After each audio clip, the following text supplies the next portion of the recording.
오늘은 종려주일입니다. 종려주일은 예수님께서 십자가 죽음을 위해서 예루살렘에 입성하신 날을 기념하는 교회의 절기입니다. 예수님께서는 이날에 나귀를 타시고 예루살렘에 입성하셨으며 많은 사람들이 겉옷을 벗어서 길가에 펴고 종려나무 가지를 흔들면서 큰 소리로 찬양을 불렀습니다. 호산나 다윗의 자손이여 찬송하리로다.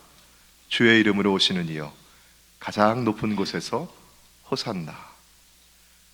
군중들은 마치 왕을 맞아들이듯이 예수님을 환영했습니다. 하지만 며칠이 못 되어서 예수님을 찬양했던 그 입들이 예수님을 십자가에 못 박으라고 소리쳤습니다. 빌라도가 예수님의 죄를 찾지 못하겠다고 적당히 매를 때려서 놓아주겠다고 하자 무리들은 일제히 소리를 질러서 이 사람을 십자가에 못 박으소서, 이 사람을 십자가에 못 박고 없이 하고 대신 바라바를 우리에게 놓아달라고 합니다. 예수님을 향했던 사람들의 환영이 극심한 거절로 바뀌었습니다. 이 모습을 이미 오래전에 이사야 선지자는 이렇게 예언했습니다. 이사야 53장 3절 말씀, 우리가 오늘 암송했던 성경 구절의 바로 앞에 있는 말씀이죠. 그는 멸시를 받아 사람들에게 버림받았으며, 사람들에게 버림받고 사람들에게 모욕을 당하고 사람들에게 거절당하는 것도 괴롭지만 하나님 아버지로부터 버림받는 것은 정말 견디기 어려운 고통이었습니다. 마태는 십자가에 달리신 예수 그리스도의 마지막 모습을 이렇게 보여줍니다.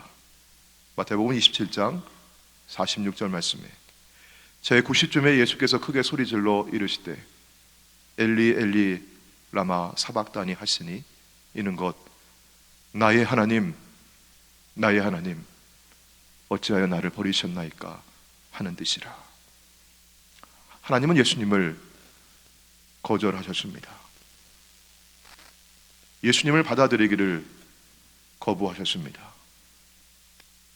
왜 아버지 하나님은 아들 예수님의 부르짖음에 응답하지 아니하셨고 그를 거절하셔야만 했을까요?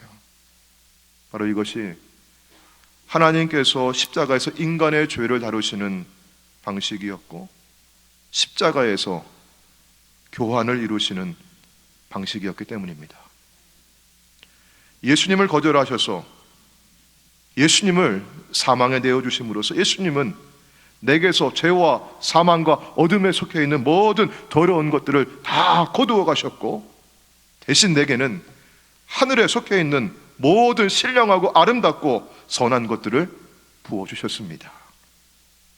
하나님의 아들 예수님이 거절당하심으로써 대신 하나님의 원수가 되었던 우리가 하나님의 아들과 딸이 되었습니다. 예수님께서 이루신 십자가의 교환으로 우리의 신분이 변화되었습니다. 하나님의 원수였던 우리가 하나님의 자녀가 되었습니다. 우리의 소속이 달라졌습니다. 땅에 속했던 자가 하늘에 속한 자가 되었습니다. 내가 추구하고 누리는 복이 달라졌습니다. 육신의 정력을 따라서 땅에 속한 것을 누리며 살아오며 만족했던 내가 하늘에 속한 신령한 복을 받아 누리기를 사모하고 그렇게 누리며 살게 되었습니다. 우리는 완전히 다른 사람이 되었습니다. 우리를 변화시키신 하나님의 은혜를 찬양하시길 바랍니다. 오늘 3절 말씀 우리 함께 같이 읽겠습니다. 자, 시작. 찬송하리로다 하나님 곧 우리 주 예수 그리스도의 아버지께서 그리스도 안에서 하늘에 속한 모든 신령한 복을 우리에게 주시되. 아멘. 신령한 복은 하늘에 속한 것입니다. 하늘로부터 오는 것입니다. 우리가 육신을 입고 이 땅에 살아가면서 매일매일 필요한 임시적인 복락이 있습니다. 우리가 하나님의 은혜를 누리며 살아가고 있어요. 그러나 우리는 늘 기억하기를 신령하고 참된 모든 것은 하늘에서 오는 것임을 믿습니다. 베드로 사도는 이렇게 말씀했어요. 베드로전서 1장 4절입니다. 우리 같이 읽습니다. 시작. 썩지 않고 더럽지 않고 쇠하지 아니하는 유업을 있게 하시나니 그 너희를 위하여 하늘에 간직하신 것이라. 아멘. 하늘에 간직해 놓으셨던 썩지 않고 더럽지 않고 쇠하지 아니하는 아름답고 선하고 거룩한 유업을 우리에게 주시는데 그리스도 안에서 우리에게 주십니다. 그리스도 밖에서는 우리가 마땅히 누릴 수가 없어요. 오직 그리스도 안에서 그리스도가 십자가에서 이루신 교환을 통해서만 우리가 받아서 누릴 수 있습니다. 베드로 사도는 썩지 않고 더럽지 않고 쇠하지 않는 유업을 있게 하신다고 했어요. 여러분, 유업은 누가 이어받습니까? 나와 상관없는 저 아무개가 나의 유업을 이어가는 것이 아니라 내 아들, 내 자식이 유업을 잇습니다. 그래서 하나님 아버지는 오늘 5절 말씀 가운데 보시면 그 기쁘신 뜻대로 우리에게 예정하사 예수 그리스도로 말미암아 우리가 누가 되게 하셨어요? 하나님의 아들들이 되게 하셨습니다. 여러분, 우리 여성분들은요, 여기 딸들이 안 나온다고 해서 너무 서운해하지 마시길 바랍니다. 우리가 하나님 아버지 하듯이 하나님 아버지의 유업을, 하나님의 유업을 있게 되는 상속자가 되었다고 하는 말씀이에요. 네, 그러니까 그래도 혹시 서운하시면 이거 읽으실 때 나는 하나님의 딸이 되었다, 그렇게 읽으시면 되는 거예요. 하나님의 아들들이 되게 하셨다. 유업을 잇는 자가 되게 하셨습니다. 하나님은 우리의 아버지가 되셨습니다. 아버지는 당신의 아들 예수님을 내어주심으로 오늘 저와 여러분을 하나님의 아들과 딸이 되게 하셨습니다. 그렇게 받아들여 주셨습니다. 그래서 오늘 말씀에 우리 6절 말씀을 킹 제임스 버전은 이렇게 번역을 했어요. 우리 같이 한번 읽어볼까요? 자, 시작. 그 은혜 안에서 그분께서 그 사랑하시는 자 안에서 우리를 받아주셨으니 자신의 은혜의 영광을 찬양하게 하셨느니라. 십자가에서 아버지는 아들 예수를 거절하셨고 버리셨고 사망과 어둠에 내어주셨고 대신 당신의 원수였던 우리를 아들과 딸로 입양해 주었습니다. 기독교의 역사 가운데 이런 이야기들이 번번이 있었던 것 같아요. 우리 한국에서도 예를 손양원 목사님이라고 하시는 분이 자기의 두 아들을 죽였던 공산당 청년들을 자신의 아들로 입양했다고 하는 이야기를 들었어요. 하나님께서 예수님을 내어주시고 저와 여러분을 하나님의 아들과 딸로 받아주셨습니다. 예수님께서 십자가에서 버림받고 거절당하셨기에 우리가 받아들여졌습니다. 이것이 교환입니다. 세상에서도 물건과 물건을 교환할 때면 등가 교환이라고 하죠. 아들을 버려야만 아들을 얻으실 수 있었습니다. 하나님은 우리의 아버지입니다. 구약 성경의 이사야도 하나님이 나의 아버지시라고, 우리의 아버지시라고 그렇게 고백하고 있어요. 우리는 하나님과 본래 아버지와 아들과 같이 이렇게 친밀한 관계였습니다. 하나님 나의 아버지이시고 나는 하나님의 아들과 딸이었습니다. 이것이 창세기 1장과 2장에 나타나 있는 하나님과 우리 사이의 본래적인 관계였습니다.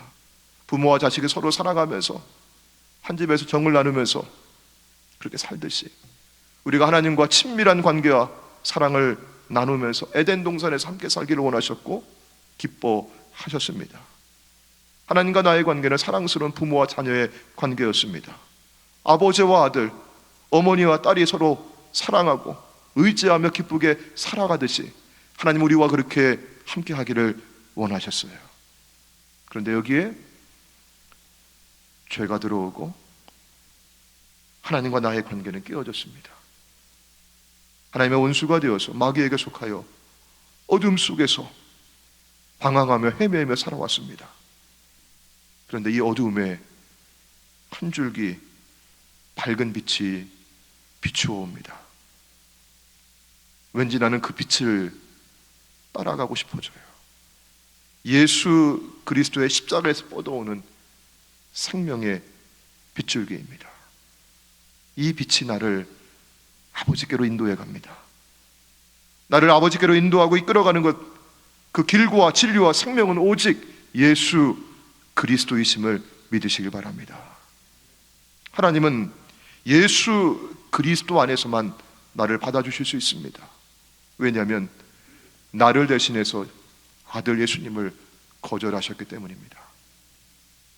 이제 나는 예수 안에서 아버지께로 돌아갑니다. 아버지는 나를 받아주시고 나를 품어주십니다. 사랑하는 여러분, 돌아온 탕자를 아버지께서 어떻게 받아주셨습니까? 본래 이 아들은 아버지와 한 집에서 사랑을 나누며 살았습니다. 그런데 아들이 아버지를 떠나서 먼 나라로 가버렸습니다. 이때 아버지의 마음이 얼마나 슬프고 괴로웠을까요? 차라리 방탕하게 살아도, 아버지의 소중한 재산을 다 허비하며 그렇게 살아도 곁에 있더라면, 꾸짖기도 하고 매를 들어 때리기도 하지만 그래도 사랑하며 고칠 수 있을 텐데, 이제 아주 먼 나라로 가버렸으니 더 이상 이 아들과 만날 수 없고, 이 아들의 손을 잡을 수도 없고, 이 아들과 접촉할 수가 없었습니다. 그러니 아버지의 마음이 얼마나 고통스러웠겠습니까? 여러분, 죄가 무엇일까요? 많은 사람들은 죄를 말하면 간음했다, 거짓말을 했다, 강도했다, 살인했다, 어떤 잘못된 외적 행동을 말합니다. wrong behaviors. 물론 이런 것들도 죄에 속합니다. 그러나 여러분, 그런 것들은 죄의 모습이고 열매입니다. 죄의 나무에서는 죄의 열매가 맺힐 수밖에 없습니다. 죄의 외적 증상입니다.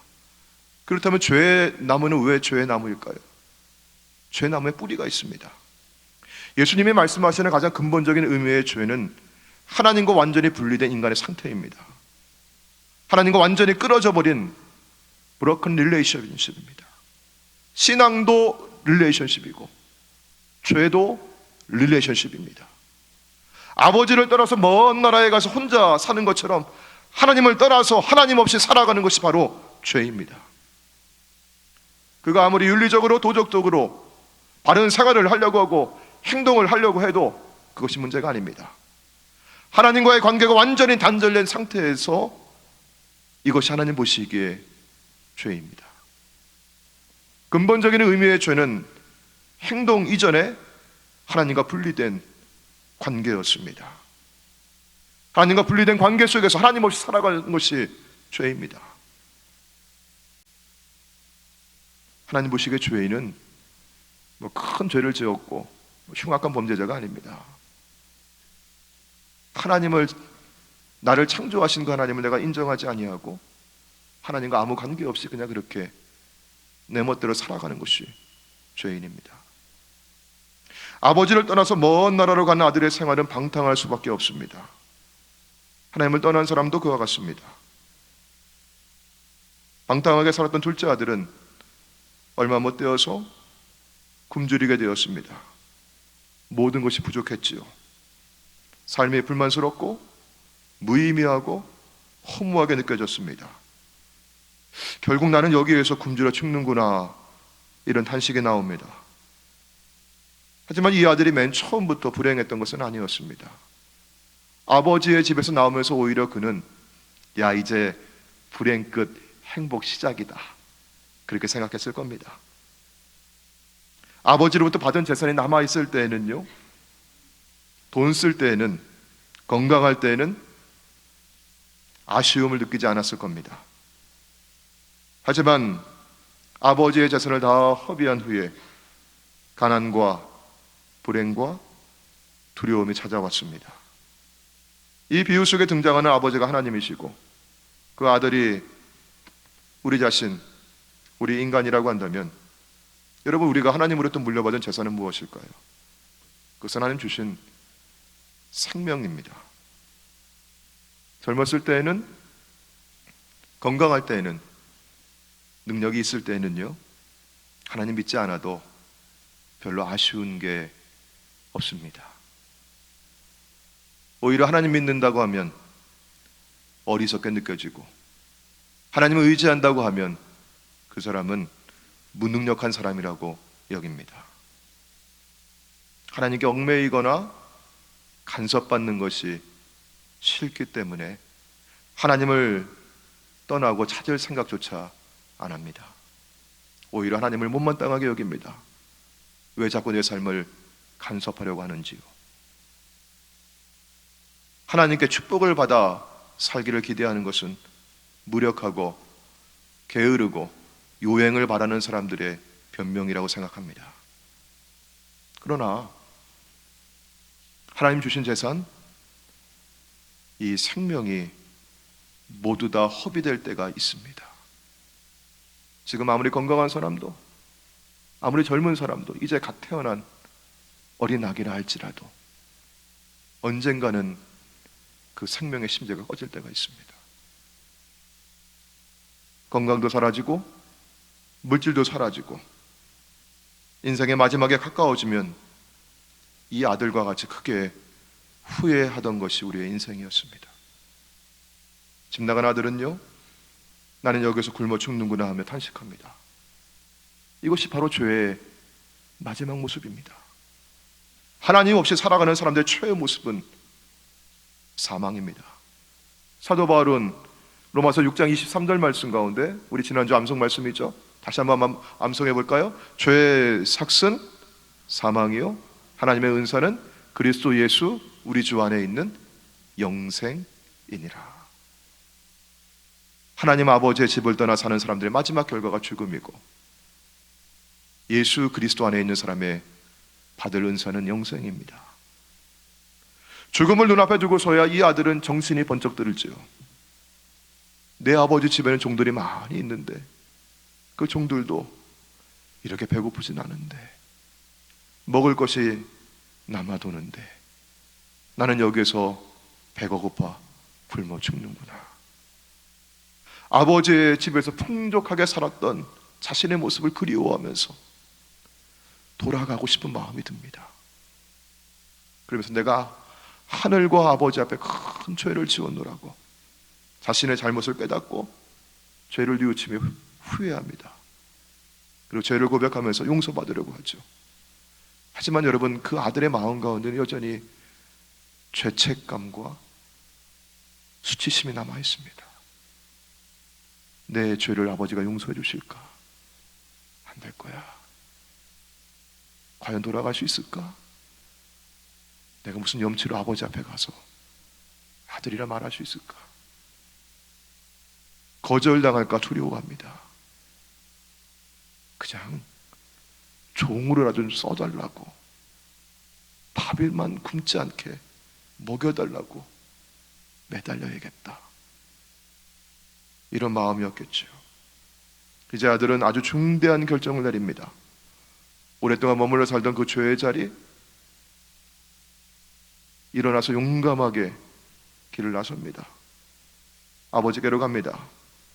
자기 스스로 관계를 끊어버리고 도망치다 떠나왔던 그 아버지의 집으로 돌아갑니다. 이때 이 아들이 아직도 먼 거리에 있는데 아버지가 아들을 알아봅니다. 누가 누구를 먼저 알아보았을까요? 아들인가요? 아버지인가요? 누가 먼저 달려갔을까요? 아들은 아버지를 향해 달려갈 힘조차 없습니다. 돼지를 치면서 돼지가 먹는 쥐염 열매라도 먹고 싶었는데 그것마저 먹는 게 쉽지 않았어요. 며칠을 굶었는지 간신히 한 걸음 한 걸음 땅만 보듯 기어가듯이 그렇게 질질 아버지의 집으로 가는데, 그런 아들을 아버지는 먼 거리에서 바라보고 그 아들을 알아보고요, 그 아들을 향해서 아버지가 달려오십니다. 누가 먼저 목을 안고 입을 맞추었을까요? 아들인가요? 아버지인가요? 아들은 내가 무슨 염치로 아버지의 목을 안고 아버지에게 입을 맞춰? 죄의식에 사로잡혀 있었을 거예요. 아버지가 먼저 아들을 보았고요, 아들을 향해 달려갑니다. 아들을 기다리고 있었어요. 이 아들이 언제 돌아온다고 날짜도 알려주지 않았고 시간도 알려주지 않았는데, 근데 아버지는 그 아들을 멀리서 보고 알아보고 그 아들에게 달려갈 수 있었어요. 어떻게 그렇게 할 수 있었을까요? 아들이 돌아오기만을 날마다 기다리고 계셨습니다. 아버지는 언제부터 이 아들을 기다리셨을까요? 아들이 아버지를 떠나 먼 나라로 갔을 그날부터 계속 기다리고 계셨습니다. 그래서 아버지가 먼저 보았고요, 아버지가 먼저 아들에게 달려갔습니다. 아버지가 먼저 그 아들을 끌어안고 입을 맞추고 그 아들을 받아들였습니다. 인간적으로 생각해 본다면 아들이 먼저 아버지에게 달려가야 할 것인데, 아버지의 위험이 있지, 아버지의 자존심이 있지, 내 집 싫다고 나가는 그 아들 놈인데 내 재산 반을 가지고 나가서 다 허랑방탕하게 없애고 거짓걸로 하고 돌아온 이 아들인데, 아버지의 권위는요 생각지도 않았습니다. 이처럼 아들을 날마다 기다려주시고 먼저 찾아내주시고 먼저 달려가서 먼저 끌어안고 입을 맞춰주시는 그 아버지가 바로 나의 하나님이십니다. 아들은 아버지의 용서를 받을 만한 자격이 없었습니다. 아버지의 사랑을 받을 만한 준비가 되어 있지 않았습니다. 그러나 아들을 측은히 여겨주시는 아버지의 사랑 때문에 아들은 어떤 공로나 자격과 상관없이 용서받았습니다. 아들을 불쌍히 여기시는 아버지의 그 사랑 때문에 아들은 조건 없이 받아들여졌습니다. 그 결과 broken relationship, 깨어졌던 관계가 의롭게 회복되었습니다. 아들은 용서받기 위해서, 아들은 받아들여지기 위해서 한 일이 아무것도 없습니다. 그저 돌아왔던 것이고 아버지의 용서와 사랑을 그도 받아들였을 뿐입니다. 사랑하는 성도 여러분, 오늘 아버지의 사랑을 여러분 마음 가운데 받으시길 바랍니다. 혹시 이 가운데 아직도 아버지께로 돌아오지 않은 분이 계시거든, 오늘 이 말씀 가운데 아버지께로 돌아오시기를 바랍니다. 오늘 이 자리 가운데 아버지의 사랑을 내가 받기에는 내 죄가 너무나 크다고, 내가 감히 얼굴을 들 수 없노라고 여전히 죄의식이나 죄책감에 시달리는 분이 계시거든, 아버지의 사랑을 받으시길 바랍니다. 하나님이 여러분의 죄를 언제 용서해 주셨을까요? 내가 아버지를 구하고 찾아와서 아버지 잘못했습니다 라고 했을 그때였을까요? 아닙니다. 우리가 하나님을 전혀 인정하지도 않았고 하나님과 관계없이 하나님을 떠나서 원수가 되어 살아갔을 그때 하나님은 이미 예수 안에서, 십자가에 달리신 주님 안에서 우리를 용서해 주셨습니다. 우리 로마서 5장 8절에 있는 말씀을 우리 천천히 말씀을 음미하면서 같이 한번 읽겠습니다. 함께 읽습니다. 시작. 우리가 아직 죄인 되었을 때 그리스도께서 우리를 위하여 죽으심으로 하나님께서 우리에 대한 자기의 사랑을 확증하셨느니라. 아멘. 집을 나간 자식이 돌아오기만을 밤새 기다리시는 아버지, 초라하고 거지같이 몇 날을 굶었는지 정말 실패한 모습으로 돌아오는 그 아들을 먼저 보시고 달려가시는 아버지, 그 아들을 먼저 끌어안고 입을 맞추시는 아버지, 아무 조건 없이 용서해 주시며 집 안으로 들이시고 집을 나가기 전과 똑같이 사랑으로 대해주시며 이는 살아 돌아온 내 아들이라고 선언하시는 아버지, 손에 가락지를 끼워주시고 좋은 옷을 입혀주시고 발에 신을 신겨주시면서 나와 함께 먹고 마시자고 큰 잔치를 베풀어 주시는 아버지, 이처럼 좋으신 아버지가 바로 우리가 믿는 하나님입니다. 이 하나님께로 돌아오시길 바랍니다. 아직도 세상 가운데는 어둠 가운데 어디로 가야 할지 모르고 헤매이는 영혼들이 너무나 많이 있어요. 십자가에서 비춰왔던 그 빛을 이제는 우리가 비추기를 원합니다. 우리가 예수의 십자가 복음을 함께 나누고 전하기를 원합니다. 그리고 여러분이 이미 예수님 안에 돌아오셨다면 이제는 수치감과 거절감, 죄의식, 십자가 아래 다 내려놓으시고 하나님이 나를 인정해 주셨다, 하나님 나를 품어주셨다, 하나님 안에서 은혜를 마음껏 누리며 살기를 원합니다. 불안해하지 마시고요, 두려워하지 마시고요, 좋으신 하나님 찬양하며 기뻐하시기를 주의 이름으로 축원합니다. 오늘 우리 이 하나님을 우리가 같이 찬양하기를 원합니다. 우리 어서 돌아오 함께 찬양하시면서 우리 오늘 말씀을 기억하면서 함께 우리 기도의 마음을 담기를 원합니다. 우리 어서 돌아오 함께 찬양하시겠습니다.